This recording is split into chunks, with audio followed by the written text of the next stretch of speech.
export of military equipment can be at the fastest possible rate? Yeah.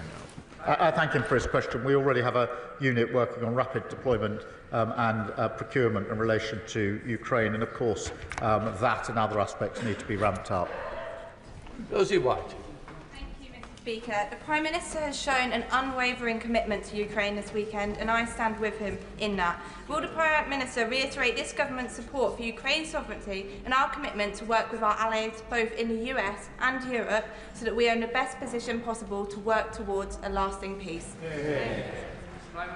Well, I thank you for a question, and I agree with the sentiment. We will work with our allies and with the US towards the security and defence of Europe.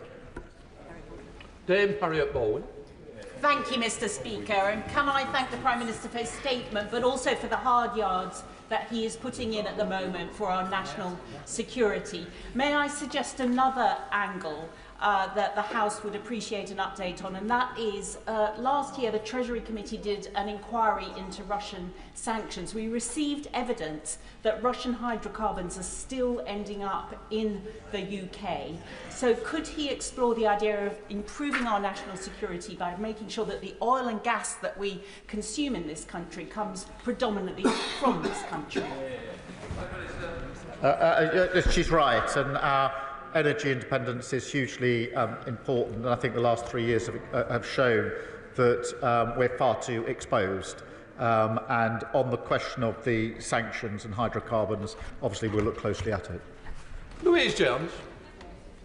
The beautiful weather at the weekend brought with it the promise of spring and hope, and I hope the PM got at least 2 minutes outside to enjoy it. But I'm afraid the same weather in Ukraine would be greeted with dread by the soldiers on the front line who know that the improving weather will bring an intensification of war. Will the Prime Minister commit to ensure that the SDR takes into account his commitments so that we can ensure that there is an excellent security guarantee that ensures that Ukraine can once again greet the spring with hope? Well, she's right about the impact of the weather on the conflict in Ukraine. I have to say I'm always struck by the resilience of the Ukrainians, both on the front line but within their civilian population. After 3 years of long conflict, their resilience is humbling. Adrian Ramsey. Thank you, Madam Deputy Speaker. On behalf of the Green Party, can I welcome the Prime Minister's strong support for Ukraine, his work for peace, and his commitment that there should be no decisions about Ukraine without Ukraine. But given the scenes that we saw in the Oval Office on Friday, which people across the country will be aghast at, given the bullying tactics of President Trump and the fact that Trump clearly views this as a business opportunity, how will the Prime Minister ensure that the interests of Ukraine remain front and centre of the peace deals? By picking up the phone to President Trump and President Zelensky and making sure that we can focus on what matters most, which is lasting peace in Ukraine. Nashaba Khan. Thank you, Madam Deputy Speaker. The Prime Minister rightly reaffirms our commitment to our national security. And while it is regrettable that the foreign aid and the soft power that goes with it will for a time being see a reduction, does the Prime Minister agree that without the necessary hard power to back what we say on the world stage, the impact of our international aid would be diminished in any case? And can he outline how increased investment in defence strengthens both our armed forces and our ability to support Ukraine effectively? Well, I agree with her on the points she makes, in particular our ability to support Ukraine in a number of different ways, but it is important that we take these steps. Jeremy Hunt. Thank you, Madam President. I also strongly support the considered approach the Prime Minister is taking to dealing with a powerful US President with whom we might not always agree, but with whom we can and must work very closely. Does he agree that one of the best ways we could persuade the US that any security backstop is temporary is not just for us to ramp up defence spending, but for European NATO countries to agree to a new 3% target within a specified time period, a new target that would show him that it wouldn't be forever? And has he had any discussions with Secretary-General Rutte along those lines? Well, can I thank him for his support? I really do appreciate it. On the question of European defence spend, yes, we do need to ramp up, and that is the discussion that's going on at the moment. And I am in near constant discussion with Mark Rutte at NATO on this issue and many others, as he will appreciate over the last few days. Jonathan Brash.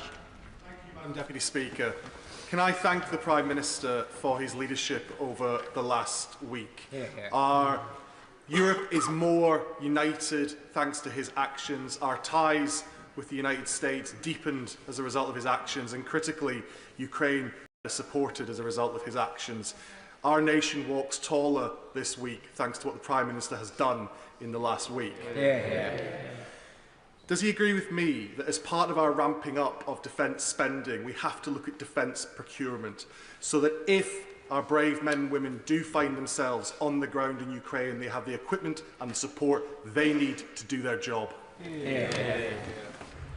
We do have to ramp up and improve our procurement, because we have to ensure that as we increase defence spending, we get absolute value for money and we get the best capability for the money that we are spending, and that means being much, much clearer and tighter on our procurement. Alistair Carmichael. Thank you, Madam Deputy Speaker. 3 years ago, the sale of Chelsea Football Club realised £2.5 billion, which was to be used for the benefit of Ukraine. But today, that money remains frozen. And as Lyra Nightingale of Redress was saying this morning, there is a total lack of transparency about who has it and when it is going to be released. So can the Prime Minister tell the House when that money will be released for the purpose that it was intended, the people of Ukraine? Well, the whole issue of assets and frozen assets is something that is on the one hand complicated, but I agree with the sentiment across the House that it's time to look at what options might be available. I don't think we should do that on our own. I think that needs to be done in conjunction with other countries, but it is fiendishly complicated, which is why it hasn't been done so far. Gordon McKee. Thank you. Not for a long time has a British Prime Minister been so important on the world stage, and the Prime Minister rightly deserves the support of the whole House for that.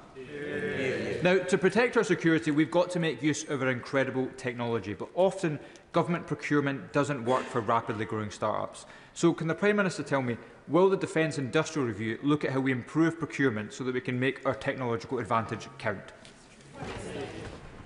Yes, we will. And today we announced a new unit and targets for small and medium enterprises, and I was very pleased to be able to welcome some of them to Downing Street earlier on today. Andrew Murison. Madam Deputy Speaker, I have the honour and privilege of representing a very large number of servicemen and servicewomen and their families, and they will be looking at this very anxiously indeed. Whilst they always stand ready to do their duty, would the Prime Minister agree with me that it would be utter folly if the United Kingdom or France or Norway or Canada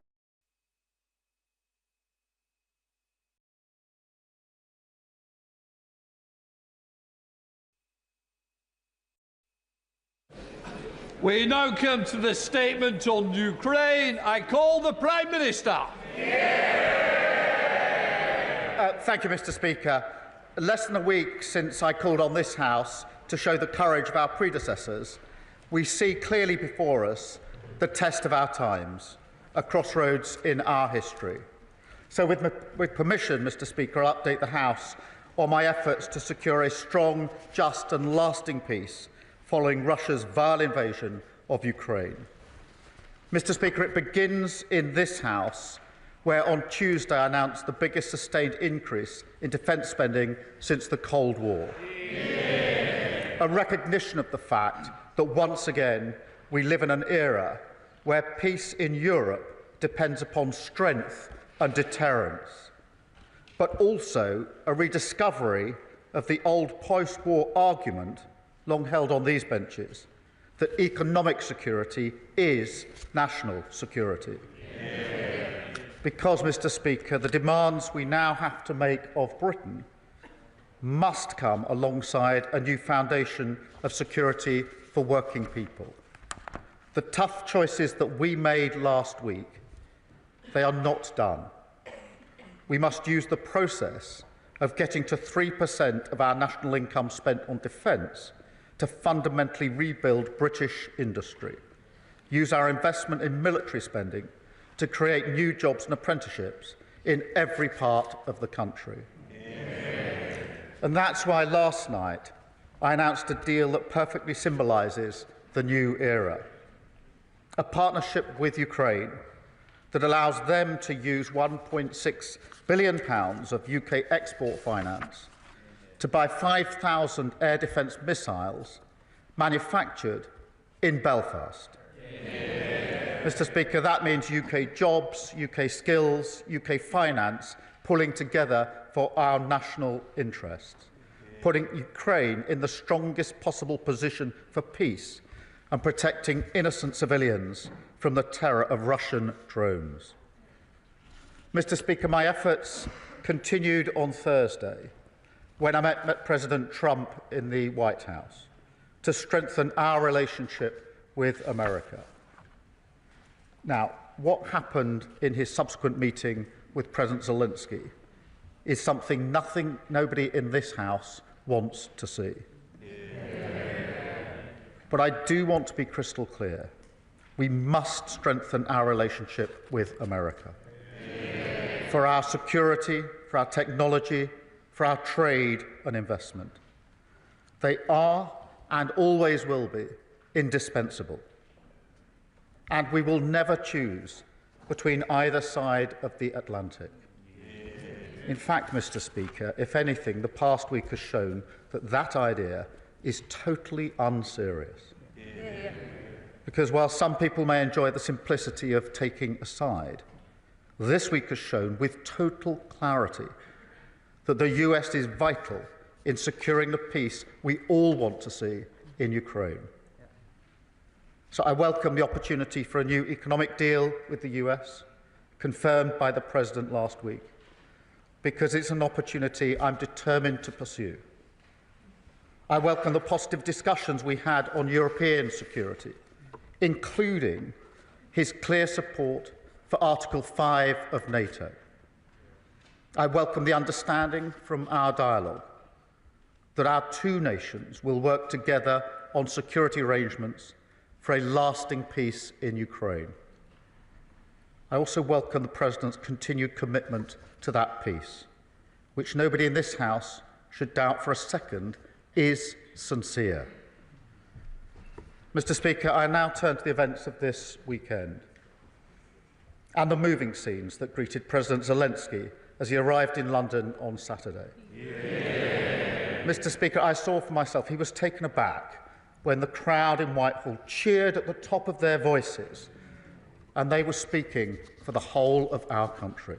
Yeah. A reminder that this government, this House and this nation stand in unwavering support behind him and the people of Ukraine. Yeah. Mr. Speaker, we resolved together to move forward the strong cause of just and lasting peace in Ukraine. And then on Sunday, I hosted European leaders from across our continent, equally committed to this cause, including President Macron, Prime Minister Maloney, the leaders of NATO, the European Commission and Council, and the Prime Minister of Canada, a vital ally of this country, the Commonwealth and Ukraine, responsible for training over 40,000 Ukrainian troops. I also had the privilege beforehand of speaking online to the leaders of Estonia, Lithuania and Latvia, each of whom, as close as they are to the front line with Russia, stressed the urgency of the moment. And, Mr. Speaker, it was a productive summit. Together we agreed a clear strategy that the United Kingdom, France and our allies will work closely with Ukraine on a plan to stop the fighting, which we will then discuss directly with the United States. It's a plan that has 4 clear principles, which I'll now share in full with the House. First, that we must keep the military aid to Ukraine flowing. keep increasing the economic pressure on Russia. And to that end, alongside our partnership on air defence, we're doubling down on military aid. Already this year, we've taken our support to record levels. But on Saturday, we also agreed a new £2.2 billion loan for Ukraine, backed not by the British taxpayer, but by the profits from frozen Russian assets. Second, Mr. Speaker, we agreed that any lasting peace must guarantee the sovereignty and security of Ukraine, and that Ukraine must be at the table when negotiating their future. That is absolutely vital. Third, we agreed that in the event of a peace deal, we will continue to boost Ukraine's defences and Ukraine's deterrence. And finally, fourth, we agreed to develop a coalition of the willing, ready to defend a deal in Ukraine and guarantee the peace. Mr. Speaker, after all, the Ukrainian position is completely understandable. For them, the war did not begin 3 years ago. That was merely the latest and most brutal escalation. They have signed agreements with Putin before. They've experienced the nature of his diplomacy and the calibre of his word. We cannot accept a weak deal like Minsk again. No, we must proceed with strength, and that does now require urgently a coalition of the willing. Mr. Speaker, we agreed on Sunday that those willing to play a role in this will intensify planning now. And as this House would expect, Britain will play a leading role, with, if necessary, and together with others, boots on the ground and planes in the air. Mr. Speaker, it is right that Europe do the heavy lifting to support peace on our continent. But to succeed, this effort must also have strong US backing. I want to assure this House I take none of this lightly. I've visited British troops in Estonia, and no aspect of my role weighs more heavily than the deployment of British troops in the service of defence and security in Europe. And yet I do feel very strongly that the future of Ukraine is vital for our national security. Russia is a menace in our waters and skies. They've launched cyber attacks on our NHS, assassination attempts in our streets. In this House, we stand by Ukraine because it's the right thing to do. But we also stand by them because it's in our interest to do so. Because if we do not achieve a lasting peace, then the instability and insecurity that has hit the living standards of working people in Britain, that will only get worse. And Putin's appetite for conflict and chaos, that will only grow. So a strong peace, a just peace, a lasting peace, that has now to be our goal. It is vital, it is in our interests, and its pursuit, Britain will lead from the front for the security of our continent, the security of our country, and the security of the British people. We must now win the peace. And I commend this statement to the House. I come to the Leader of the Opposition, Kemi Bedrock. Mr. Speaker, I thank the Prime Minister for advance sight of his statement and also for our conversation earlier today. The United Kingdom is a free, democratic and sovereign country. We recognise that Ukraine is fighting for her survival and fighting to have the same freedom, democracy and sovereignty which all of us here enjoy. That is why both the opposition and the government are fully committed to supporting Ukraine and President Zelensky. I was also glad to see His Majesty the King welcome President Zelensky at Sandringham. As I said at the weekend, President Zelensky is a hero. He is a symbol of the bravery of the Ukrainian people. There are, of course, many areas where the Prime Minister and I disagree, but now is the time for us to discuss where we do agree. I welcome all of his actions this weekend to convene European leaders, as well as the focus on economic security using UK export finance to support British jobs. As the Prime Minister knows, we welcomed the uplift in defence spending to 2.5% of GDP by 2027. We also support the use of foreign aid to achieve this. We welcome a commitment to reach 3% in the years ahead, and we will support him in taking difficult spending decisions, including on welfare.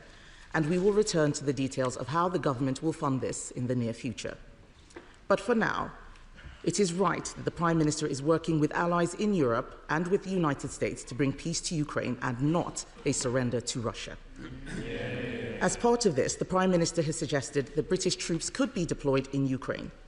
There are obviously a range of possible options for what such a deployment could look like, and we are keen to work with the government, but we will need details of any such plan.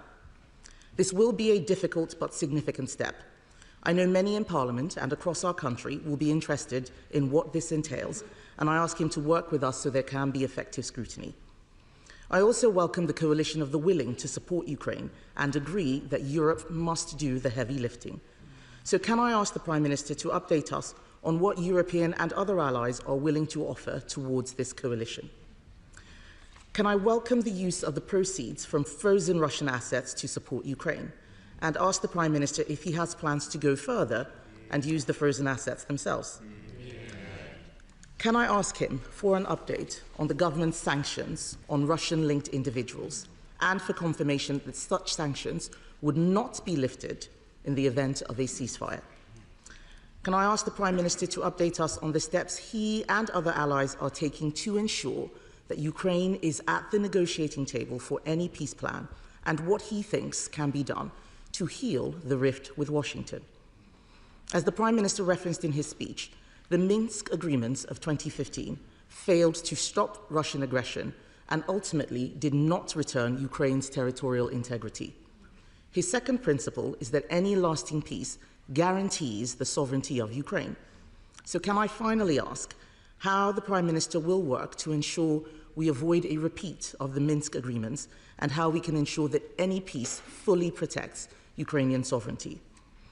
At times like these, it is so important that we stand together to defend shared values and the fundamental, basic principle that aggressors should not win. The Prime Minister will have our support to do that and to ensure that we continue to uphold those values all of us in this Parliament hold dear. Prime Minister. Can I thank her for her message and our discussion this morning? And can I thank the Leader of the Opposition for her support for the measures that we are taking. It matters across this House that we are united on this issue. It matters to the Ukrainians and to President Zelensky. And I can tell you that he was moved by the reception that he got in our country on Saturday. And I can tell you I felt very proud to be British on Saturday when our country spoke with one voice, and she reflects that with the unity across the House, and I do thank her for it. She asks about the details of any deployment. We will, of course, put details before the House when we get to that stage, if we get to that stage.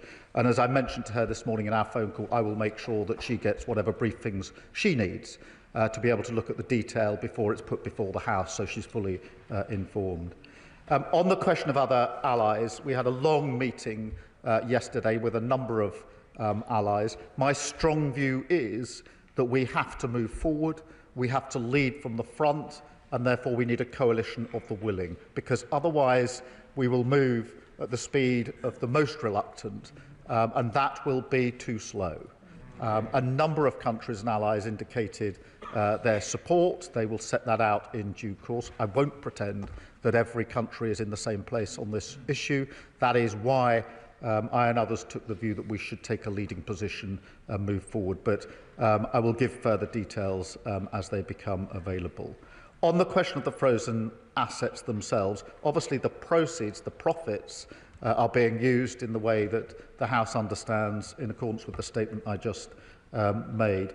On the assets themselves, it is a very complicated issue, not straightforward.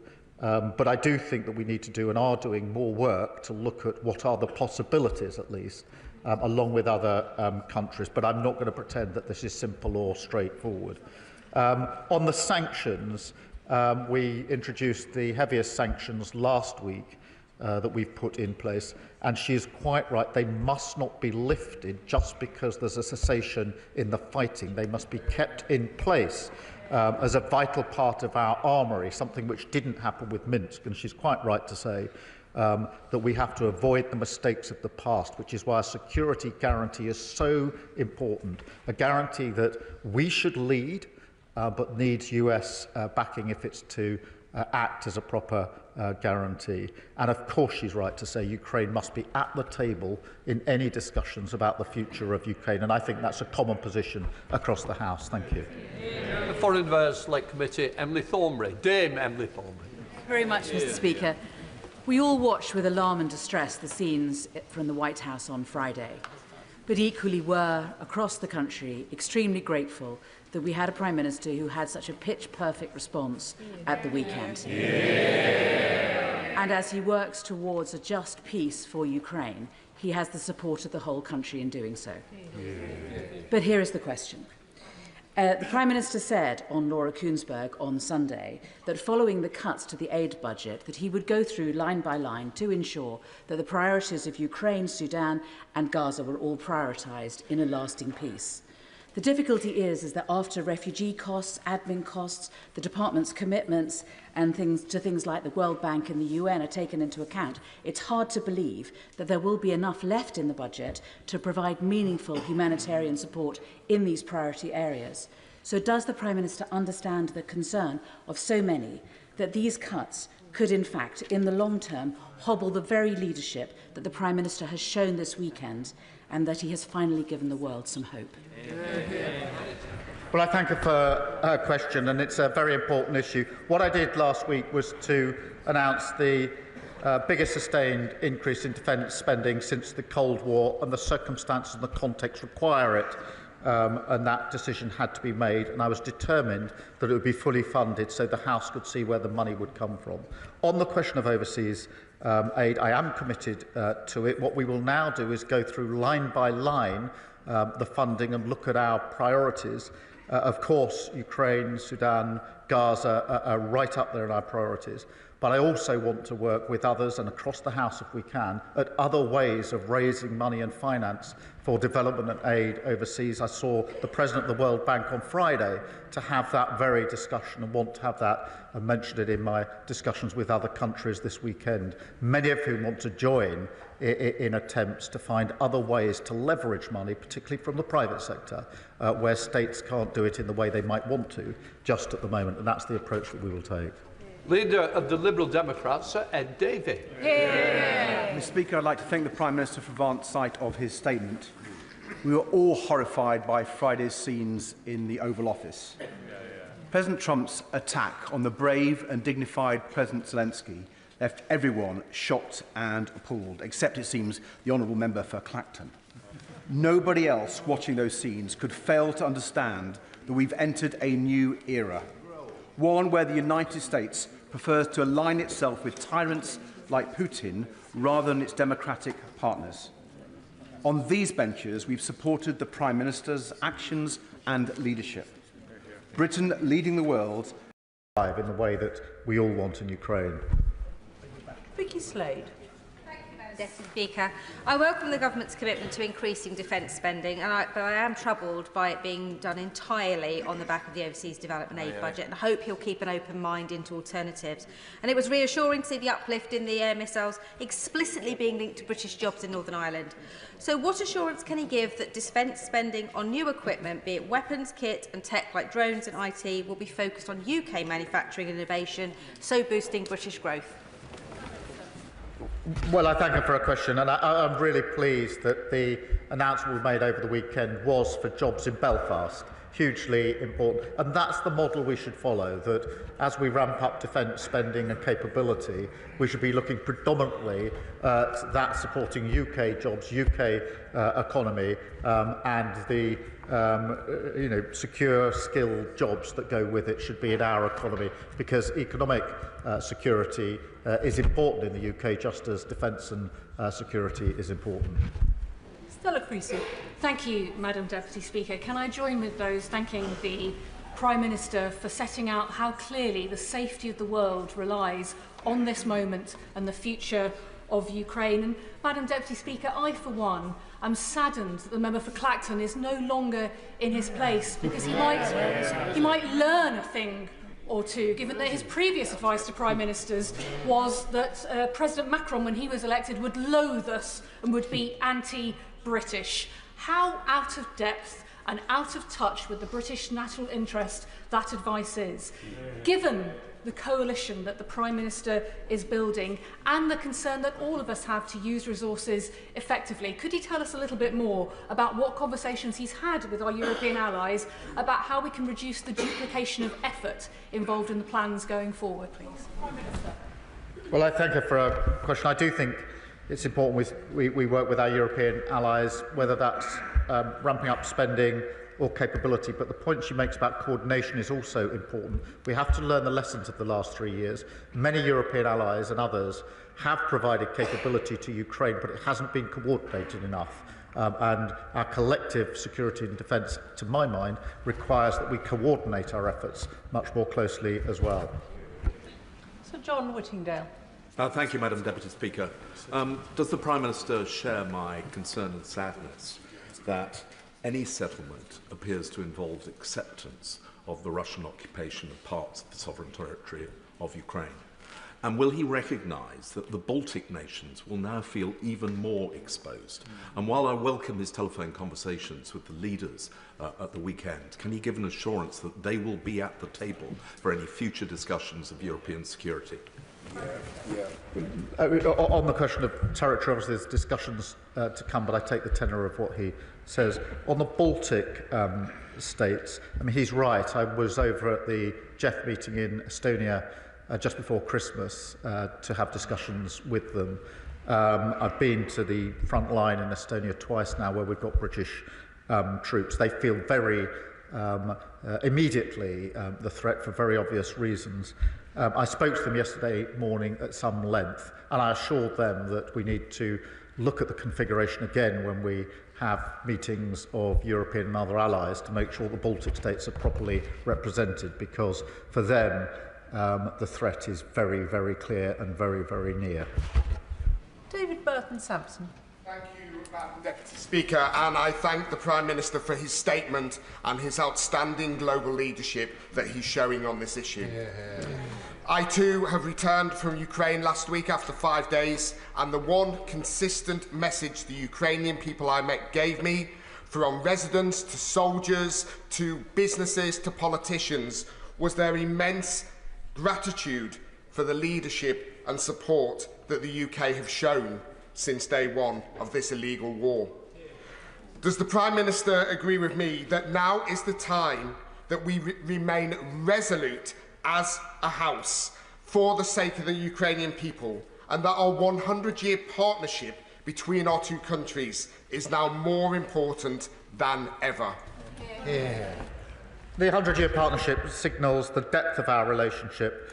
I too have heard those thanks for leadership, and I think it's right that I paid tribute to the party opposite for the leadership that they showed from the very beginning of this conflict, which I was able to follow as leader of the opposition.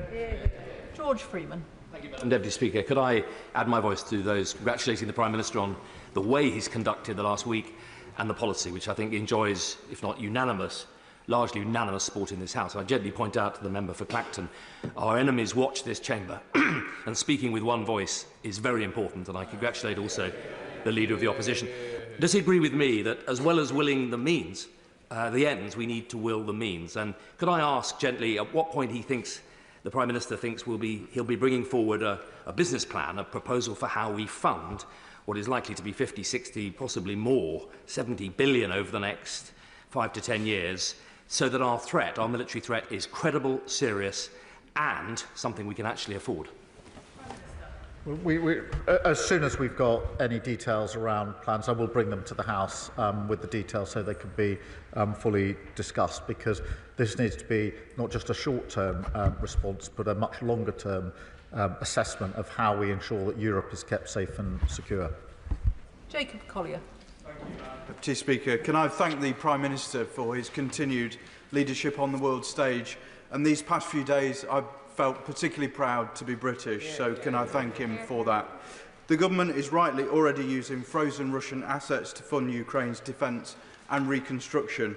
But can I ask the Prime Minister what further actions are being considered to ensure that Russia pays the full financial cost of its illegal invasion? Well, Russia's already paying the cost through the interest. We need to look at whether we can go further on that, but it is complicated and we have to act with others, and I'll see what progress we can make and let the House know if there is progress. Lee Dillon. Thank you, Madam Deputy Speaker. I too had the honour of being in Ukraine for the 3rd anniversary, and as other honourable members have said, whether it was communities, military personnel or Ukrainian politicians, the gratitude expressed to our nation to stand strong with the Ukrainians was clear to see. Before going to Ukraine, I held a round table in my constituency of Newbury, and Ukrainians who are here, Prime Minister, are clear on the thankfulness for being given safety, but also the need for the visa schemes to be amended so that children can finish their education and that they can meaningfully secure employment without having time-limited visas. So will the government review that to make sure that we stand with Ukrainians here in the UK as well as those in their home country? Well, we'll take the points you make into consideration. Obviously, the immediate situation confronting us is the question of how we settle the peace, but he's right to raise these other concerns. James Frith. Thank you, Madam Deputy Speaker. Can I add my voice to those around the country that have said how proud they are of our British Prime Minister and indeed how proud they are to be British. He has led from the front, and I hope very much in the years, months and the weeks to come, I should say, that he will hold that in mind and strengthen his resolve as we move forward.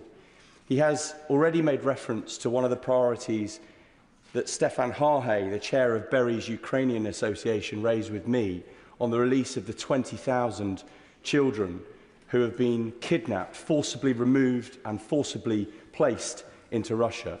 Will he commit to getting their release and updating the House on a frequent basis as to our achievements to this end?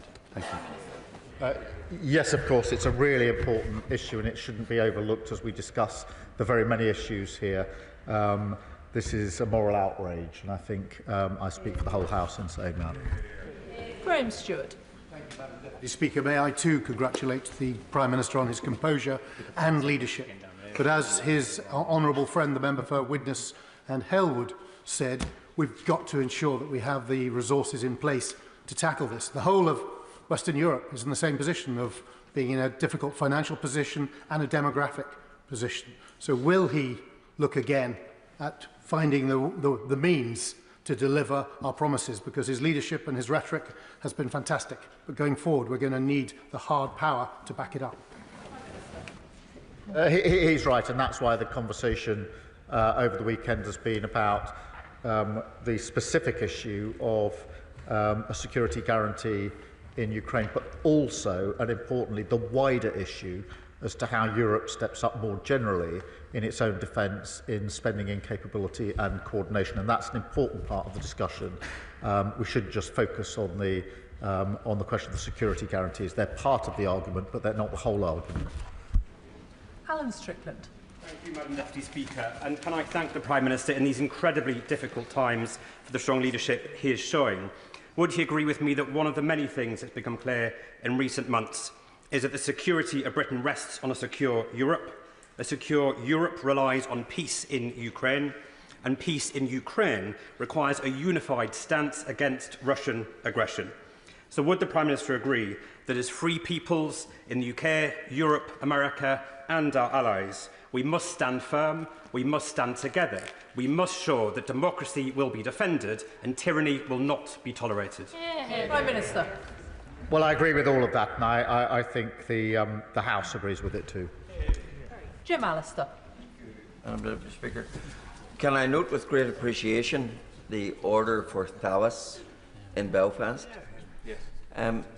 With Europe collectively being a long way short of self-sufficiency in defence, and with Putin more than likely to seek to exploit that deficiency,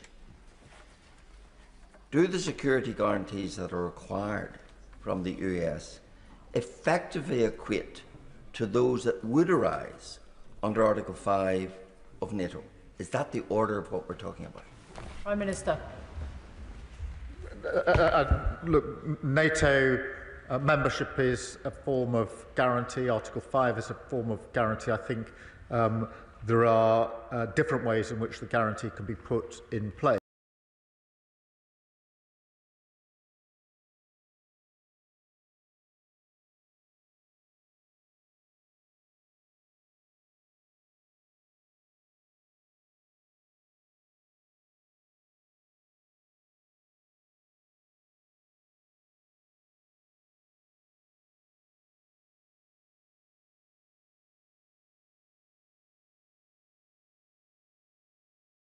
But what is important is that they are effective and that those in Europe that are leading on this do it in conjunction with the US so that Putin knows the severe risk that he takes if he breaches any deal that may be arrived at. Nadia Whittam. Thank you, Madam Deputy Speaker. I also want to commend the Prime Minister for the way that he received President Zelensky after the disgraceful bully boy tactics from President Trump and Vice President Vance, and for his continued support for Ukraine. As the Ukraine Solidarity Campaign highlighted, increased military spending overall is not necessarily the same as increased military aid to Ukraine. Can the Prime Minister set out how much of this increased military spending will specifically be used to re-equip Ukraine? And is he not concerned that cutting the international aid budget risks both increasing global instability and undermining support for Ukraine, both here at home and internationally? Prime Minister. Well, we're stepping up our support for Ukraine, both in military aid and in other ways. In relation to the decision that I had to take last week, the security and safety and defence of Europe has to come first, but I'm absolutely committed to doing what we can to increasing the aid and development that we're able to provide, which is why I'll look at the priorities and work with others on other ways to leverage the support that we might be able to put in place. Sir Alex Shelbrooke. Thank you, Madam Deputy Speaker. May I also congratulate the Prime Minister on the leadership he's shown this weekend. It is in the best traditions of British Prime Ministers dealing with the United States, dealing with Europe, notably also when we were in the EU we were able to do that. But can I press the Prime Minister on coming up the Hague summit for NATO leaders in June, where when the Honourable Member for Widnes and Halewood and I were at the North Atlantic Council in the February recess, it was made clear that they would bring forward the plans that would be needed to defend Europe. And so can I ask that he uses his leadership, that if we suddenly have to spend more money, he's in a position where he'll keep an open mind on that so he can persuade all the other leaders they also have to do that. Prime Minister. Well, I thank him for that, and one of the principles I've held in mind over recent days in particular is making sure that what we do is coordinated with NATO, as it must be. We are deployed in different countries, as he knows, already, and that's why I'm in such close contact with the Secretary-General, Mark Rutte, on a near constant basis. Graham Downey. Thank you, Madam Deputy Speaker. Can I thank the Prime Minister for his statement and indeed his stamina in all of the meetings over the weekend, not the least for coming to this House for an extra hour and a half and counting this afternoon to keep this House informed. As with other members from across the House, I took part in the trip to Ukraine for the 3rd anniversary last week. Does the Prime Minister agree with me that while the cross-party consensus on Ukraine is welcome, including from the SNP, does he agree with me that the SNP Scottish Government must take action to support businesses in Scotland to make sure that they can benefit from the increase in defence spending and is able to continue to contribute to the security of the United Kingdom and our allies in Ukraine? Prime Minister. Well, I agree with that principle. I do think that the increase in defence spending is a duty but also an opportunity across the United Kingdom for good, well-paid, skilled jobs in many businesses. Richard Ford. Thank you, Madam Deputy Speaker. It was very welcome to hear the Prime Minister acknowledge the contribution of Canada to Ukraine's self-defence and its status as a vital ally for the UK. Last week, the Prime Minister was asked in the US by the press about President Trump's repeated calls for Canada to become a state within the US. The PM answered that he and Trump didn't address that issue, didn't address Canada. Yet, wasn't his meeting a good opportunity to remind President Trump about sovereignty, independence, including that of Canada? Yes, but it's a serious point.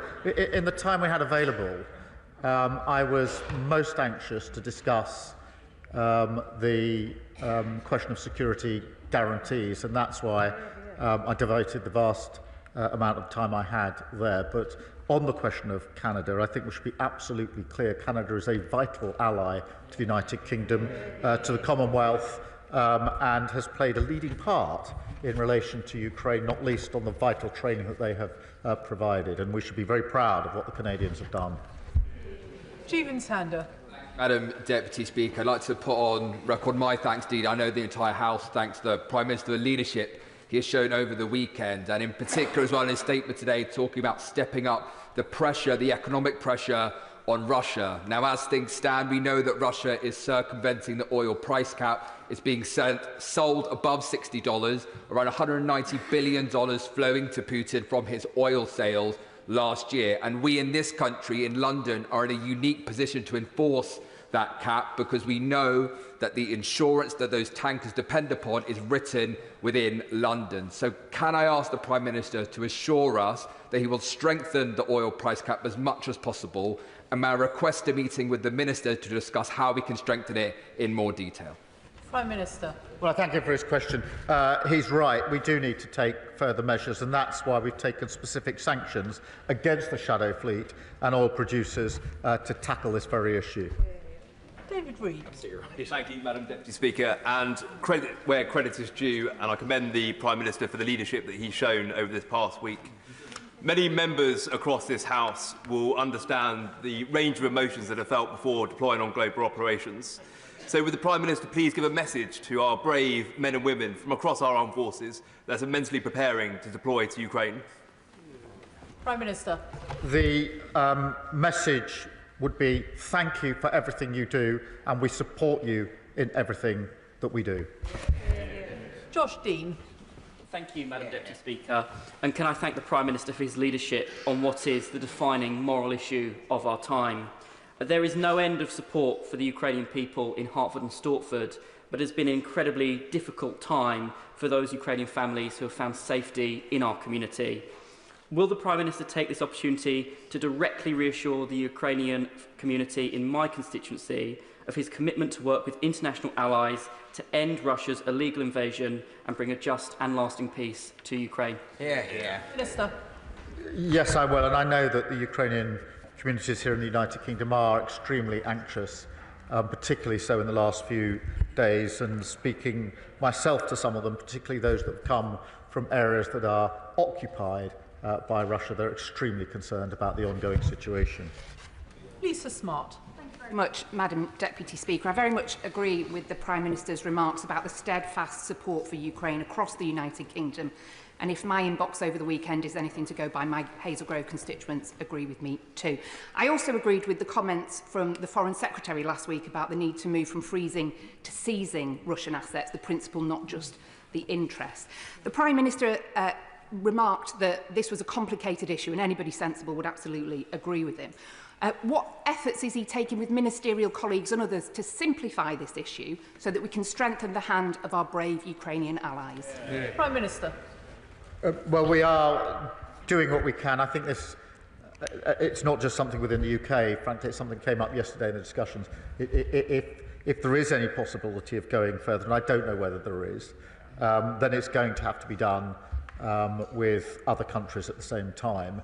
I don't want to get ahead of myself because it may simply be too complicated and too risky, but certainly there's an appetite now to look more closely at the possibilities of looking at these assets. John Slinger. Thank you, Madam Deputy Speaker. At the weekend, a Ukrainian constituent said to me, "As the bombs fell on my city last night, one thing remains unchanged. No one here wants a peace built on surrender or at the cost of dignity. So to those who stand with us, not just in words but in truth, thank you." Does the Prime Minister agree that strong diplomacy, such as his, that encourages friends to defend our values, Ukraine and the international rules-based system, is in the permanent interest of the UK, Europe, the United States and the wider world, and that it honours our Ukrainian friends who have sacrificed so much? Well, I thank him for his question. I agree with everything that he says, and those are the principles and the values that we most hope to have uppermost in our mind as we take our decisions. Mark Pritchard. Speaker, can I commend the Prime Minister for his ongoing support for Ukraine, and indeed the Defence Secretary and the Foreign Secretary, and indeed the leadership the Prime Minister has shown over the last few days. He also mentions about not having the false choice of choosing between our allies, the United States and Europe, and I completely agree with him on that. So does he agree with me that there is an opportunity, a historic opportunity, for his government, hopefully supported by this side of the House, and this country to be a diplomatic, political and defence bridge between the United States and Europe? Prime Minister. Yes, I do think there's that opportunity, and that is why we will not make that choice between one side or the other of the Atlantic, because that is against our history and country and my party, and actually cross-party. And the best way to secure defence and security of Europe is to ensure that we are working both with our European allies and the US in our special relationship. Noah Law. Madam Deputy Speaker, and I declare an interest as a member of the International Development Committee, which of course brings me with a heavy heart to hear the news of the cuts to overseas development assistance to fund a rise in defence spending.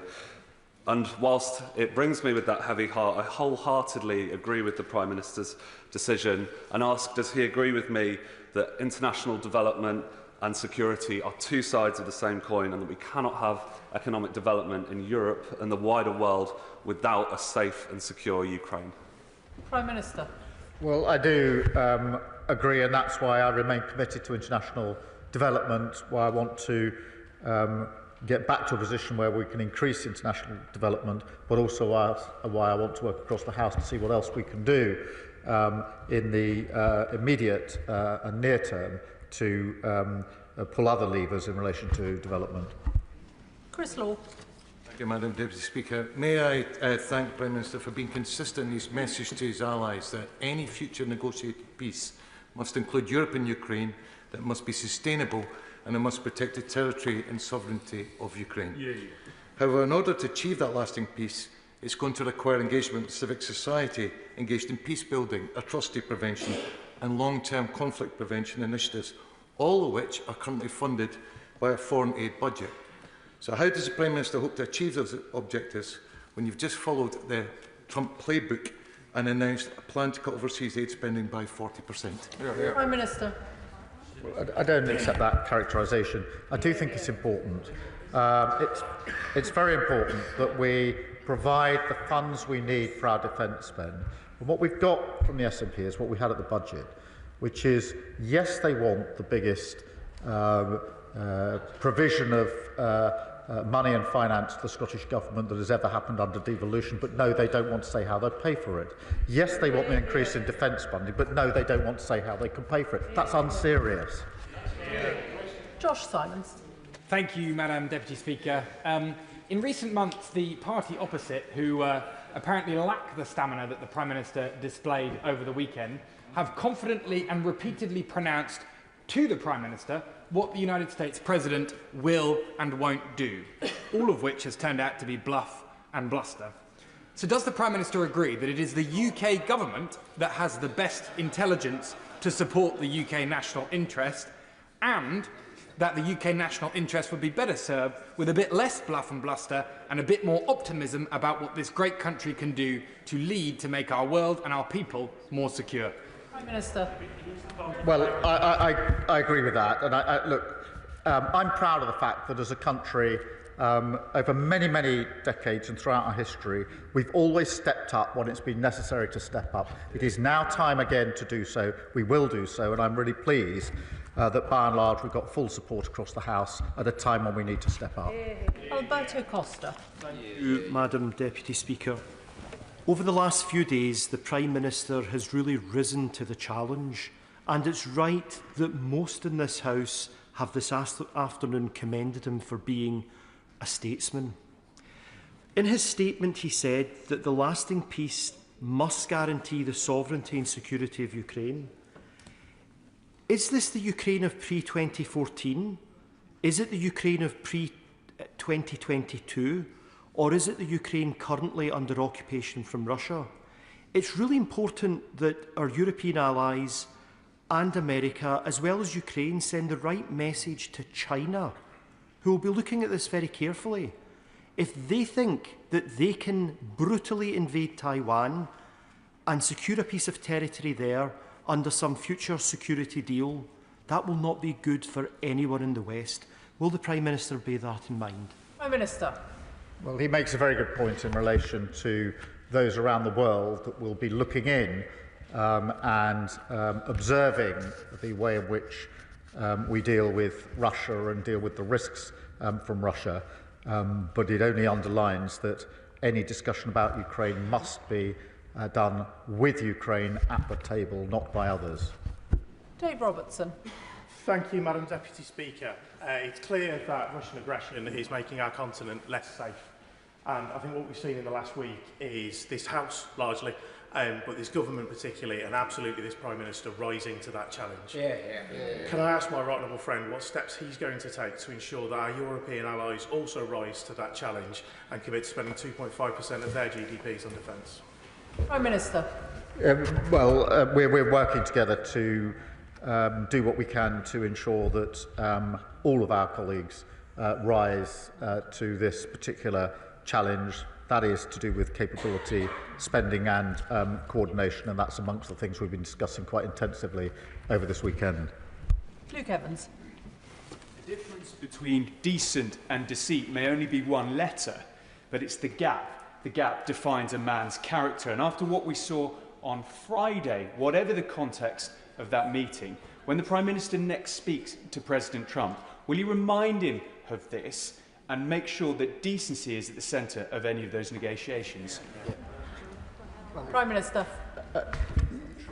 My absolute focus, I mean, look, nobody wanted to see what we saw on Friday. I don't think there's any dissent to that. But it is important that we pragmatically work forward to what matters most, which is lasting peace in Europe. And that is what conditions the approach that I've taken to this throughout the last few days. Andrew Lewin. Thank you, Madam Deputy Speaker. I want to thank the Prime Minister for his leadership and particularly the difficult but decisive decision to have that immediate increase in defence spending.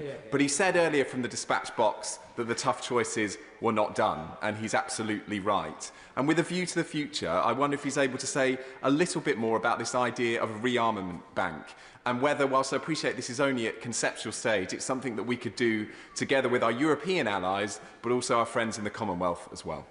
Minister. Look, I do think we should look at all options, and I think this is one of the options that should be taken very seriously, and that is what we're doing. It is important. Ben Maguire. Thank you, Madam Deputy Speaker. I commend the Prime Minister's efforts to galvanise Europe and make it clear Ukraine's security is Europe's security. Given President Trump's reluctance to support Ukraine, isn't it time the government brings forward emergency legislation to seize Russian assets, which can directly support the defence of Ukraine and its people? Minister. I think he's heard my answer on this. We are looking at what can be done, but it's complicated and it's got to be done if it's to be done with others. James Naish. Thank you, Madam Deputy Speaker. I spoke to dozens of people on the doorstep over the weekend who welcomed the significant steps that the Prime Minister has taken to protect Europe's borders and genuinely value his leadership on this extremely important matter. So I thank him on my constituents' behalf. The Prime Minister will be aware that over the past week, Russia has launched over 1,000 attack drones, nearly 1,300 aerial bombs and more than 20 missiles at Ukraine. Population centres continue to be targeted with the aim of killing Ukrainian civilians. Would he agree that strengthening Ukrainian air defences is pivotal and welcome Lithuania's announcement last week that it will soon hand over RBS-70 short-range air defence systems to Ukraine? Prime Minister.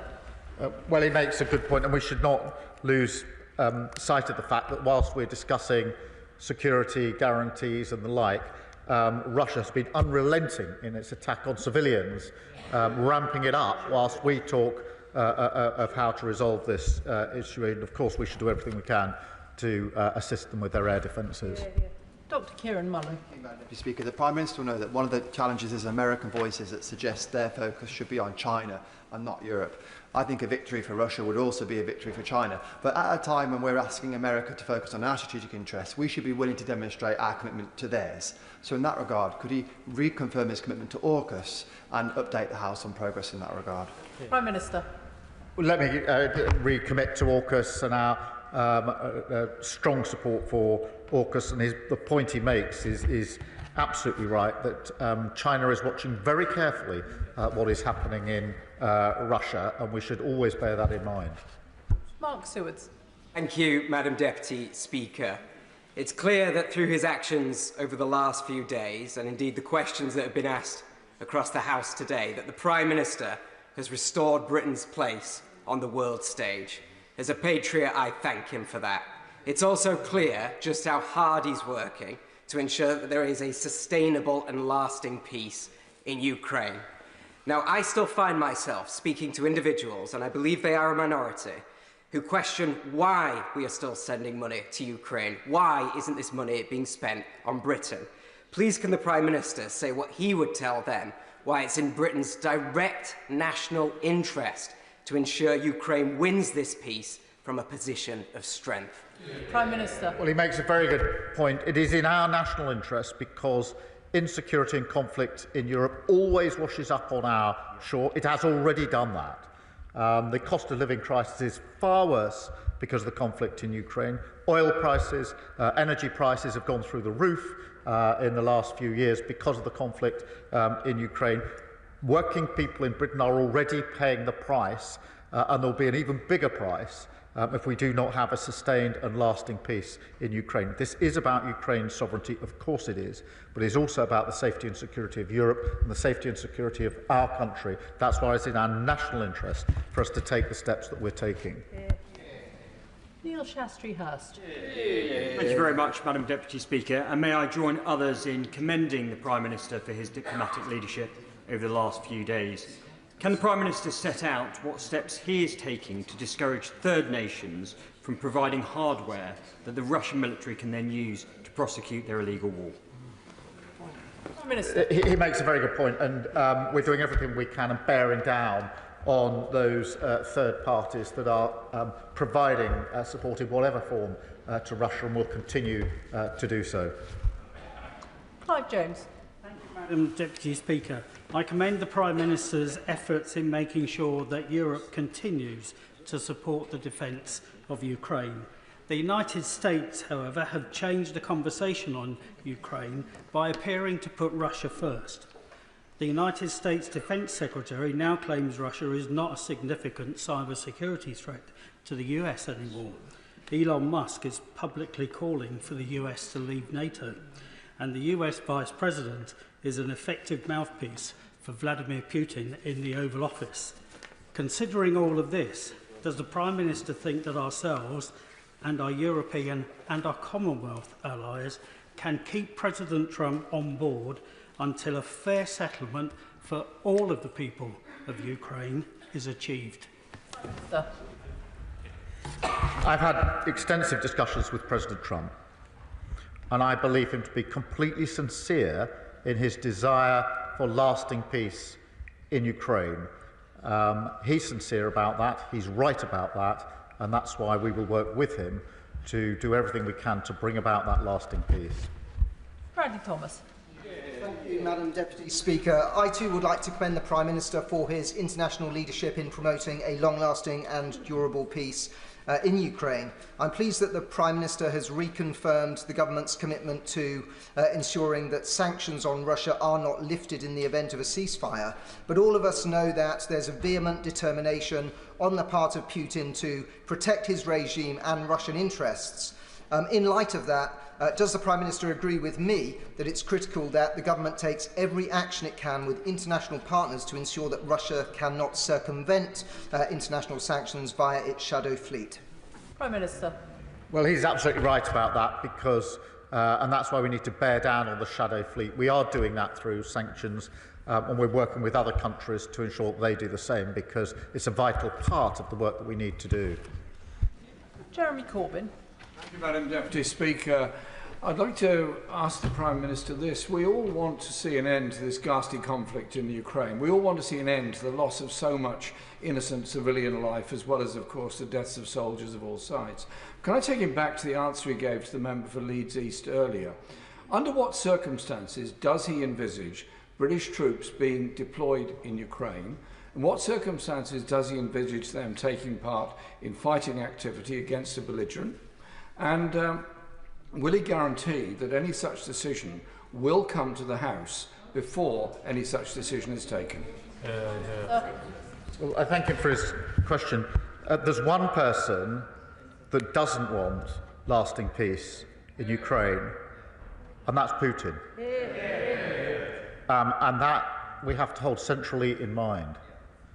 And that is why we need security guarantees in place, because Putin's ambitions show that if there is a deal, he won't keep it unless the security guarantees in place. So the guarantees are the guarantees, not of conflict, but of peace, which is, I think, what everybody in this House wants, including the Right Honourable Member. Of course, it's right that this House should have details and discussion of any security guarantees and the right to express its view, and I'll ensure that that happens.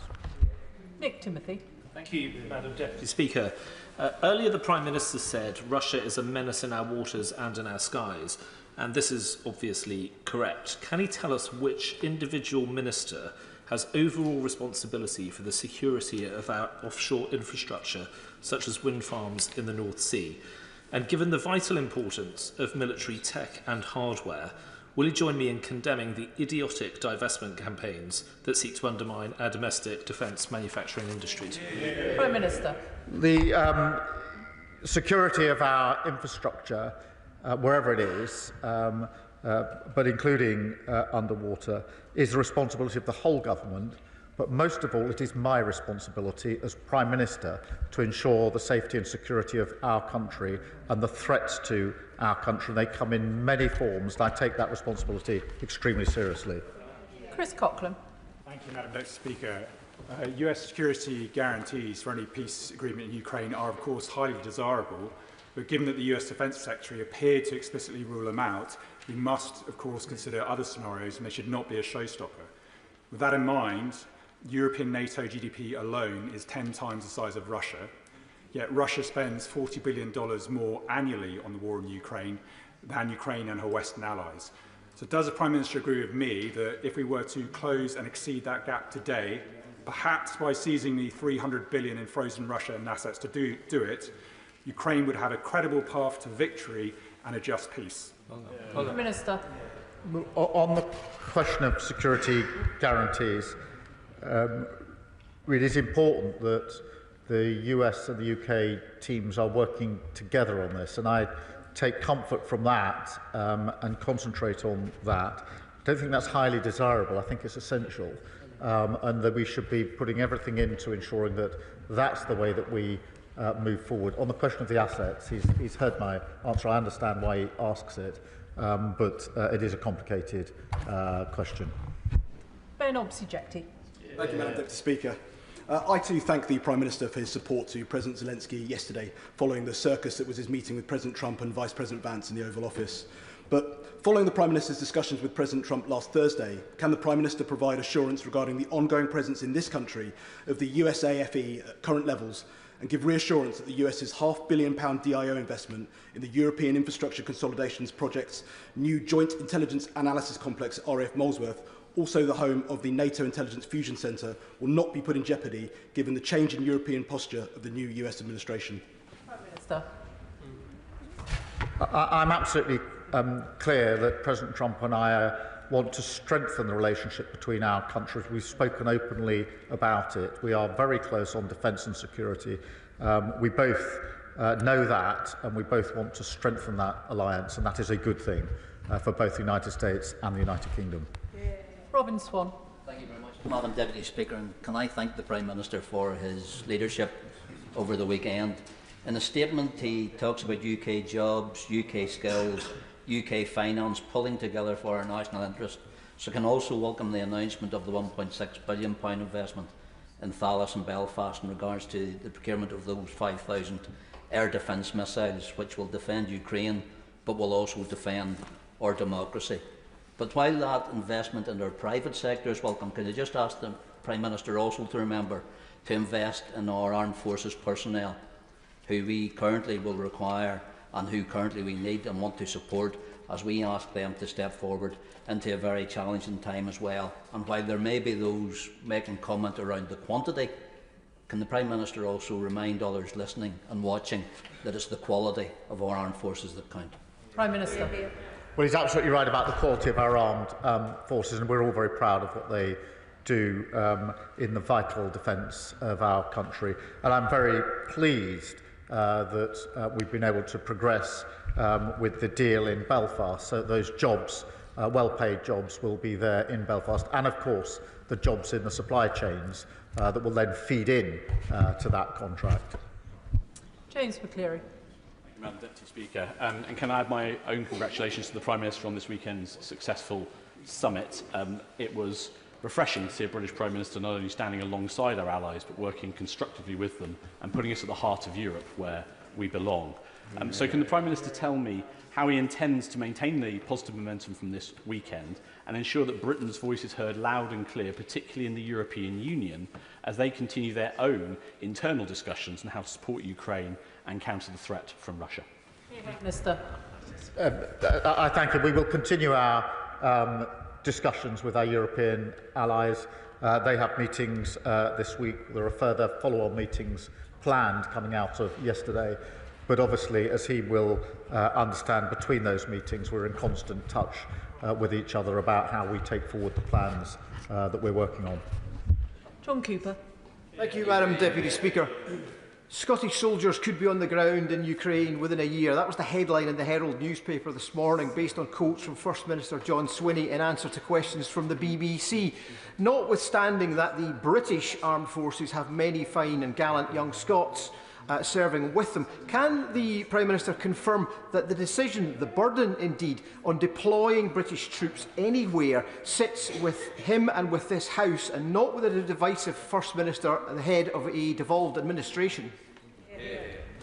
Prime Minister. Yes, and a good thing too, because I think the First Minister confirmed his view that we should weaken our defences by getting rid of the nuclear deterrent. What a good thing it is that the security and safety and defence of the whole of the United Kingdom rests with this government here. Callum Miller.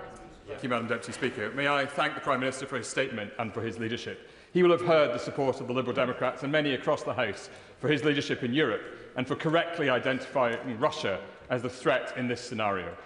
So I wonder if he shares my concern, having referred earlier to the Russian cyber threat to the NHS, amongst other things, that overnight US Defence Secretary Hesketh has announced the stepping back of US counter-cyber measures against Russia.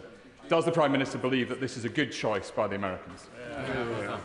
I'm not going to provide a running commentary on American decisions, but on the point he makes, there have already been attacks cyber attacks on our NHS, and we have to be vigilant to those attacks. The Russian threat is multifaceted, and everything pretty much is being weaponised, and that's why it's important that we make the link with what's happening in Ukraine back always to what's happening in our country. Tessa Munt. Thank you, Madam Deputy Speaker. Can I thank the Prime Minister for everything he's done over the last few days? It's admirable. Can the Prime Minister endeavour to ensure that we prioritise military spending on outcomes rather than strictly the amount of money that's spent? As the rush to avoid criticism of underspending very often means that cost effectiveness can be lost. And the budget from the defence and international aid should be viewed as a rolling average over several years rather than annually, so as to avoid the accounting gymnastics that might happen every March.